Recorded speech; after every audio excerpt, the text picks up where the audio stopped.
গ্রীষ্মকালে টক খাবার, ডাল এগুলো খেতে বেশি মজা লাগে। আসলে দুপুরবেলায় এত তপ্ত গরম থাকে যে কিছুই খেতে ভালো লাগে না। তখন যদি একটু টক খাবার হয় সেক্ষেত্রে খেতে অনেক মজা লাগে। আসসালামু আলাইকুম বন্ধুরা, আমি সিরাজুম মনিরা আজকে চলে এসেছি আপনাদের সাথে অনেক অনেক গল্প করার জন্য। আজকে রান্না করব আমড়া ডাল।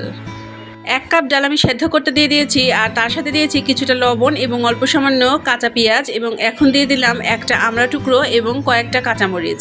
এখন আমি ডালটা খুব ভালোভাবে সেদ্ধ করে নিব। ডালের সাথে আমড়াটাও সেদ্ধ হয়ে যাবে। আমড়ার ডাল রান্নার জন্য যদি আমড়াটা একটু টক নেওয়া হয় সেক্ষেত্রে এই রান্নাটা খেতে বেশি মজা লাগে। আর তাই যখন আপনারা এই আমড়ার ডাল রান্না করবেন তখন অবশ্যই চেষ্টা করবেন আমড়াটা একটু টক নেওয়ার জন্য। আমার ডাল আমড়াটা সেদ্ধ হয়ে এসেছে। এখন দিয়ে দিলাম খুবই অল্প সামান্য হলুদ এবং আবারও একটু জাল করে নিব। কালো জিরা, মৌরি এবং 5 ফোড়ন দিয়ে দিচ্ছি তেলে, কেননা আমি ডালে ফোড়ন দিব, এবং দিয়ে দিচ্ছি একটা পেঁয়াজ কুচি এবং বেশ কিছুটা রসুন কুচি। হালকা বাদামি রং হয়ে আসা পর্যন্ত আমি ভেজে নেব।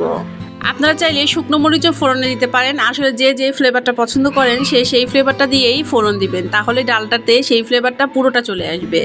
আমড়া ডাল রান্নার জন্য স্পেসিফিক তেমন কিছু প্রয়োজন হয় না, শুধু ডাল ও আমড়া এবং সাধারণভাবে যে উপকরণগুলো প্রয়োজন সেগুলো হলেই চলে।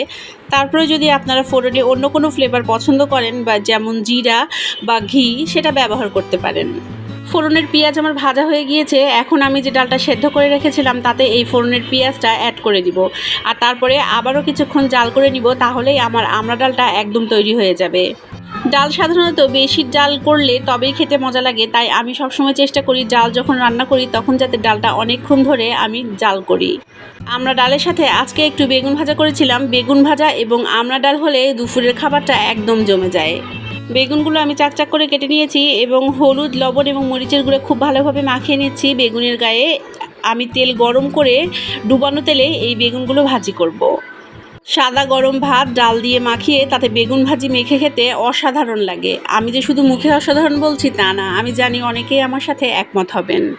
বেগুন ভাজিতে সরিষা তেলের ফ্লেভারটা আমার অনেক ভালো লাগে। আজকে তাই বেগুন ভাজি আমি সরিষা তেলেই ভাজি করব। আমাকে অনেকে সেকেলে বলতে পারেন, তবে কেন জানি কিছু কিছু রান্নায় সরিষার তেল আমার অসাধারণ লাগে। আপনারাও কি কোনো কোনো রান্নায় সরিষার তেল খেতে বেশি পছন্দ করেন? গরমের দুপুরে এরকম আমড়া ডাল এবং ভাজাভুজি দিয়ে ভাত খেতে কে কে পছন্দ করেন অবশ্যই আমাকে কমেন্টে জানাবেন। আপনার কমেন্ট আমার জন্য অনেক বেশি গুরুত্বপূর্ণ।